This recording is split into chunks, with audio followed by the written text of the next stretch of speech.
You know how terrifying that was? After I thought I'd find a replacement for professional sports, I am back again where I started with nothing. But that was 2008. And for anybody that's in real estate, all you got to say is 2008. They may run like they saw the boogeyman because they know exactly what that felt like. It came crashing down so hard on me. No one planned for that. I don't care, the smartest people in the world. You didn't plan for what happened in 2008 and 2009. Nothing I could have possibly done. I seen people lose it all, including me. Like, I went down. You know how terrifying that was? Watching all the funding deplete all over again, asking myself, why is this keep happening to me? But I'm looking around.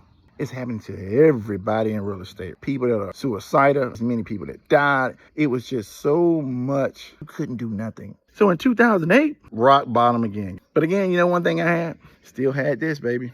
I am unconquered. Through all that pain, I still kept giving. I just got to keep moving. The first stretch took me about 3 or 4 years to figure it out. This stretch took me about 10 years to figure out. I know what it feels like to start all over again. People don't support you anymore. And now I'm viewed failure. I didn't even want to see anybody at this point. I didn't want to talk about real estate. I just want to do my nonprofit work because it was so much pain. But I knew I had to get back. Just didn't know how I was going to do it. So I spent the next 10 years of my life educating myself, not for the money, but for the knowledge. I didn't have mentors. I used my job as my mentor.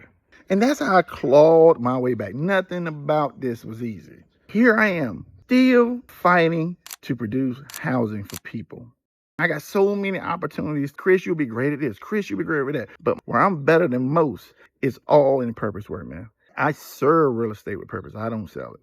So when I come out and the next version of me is real estate developer, watch out, world, because your boy is back.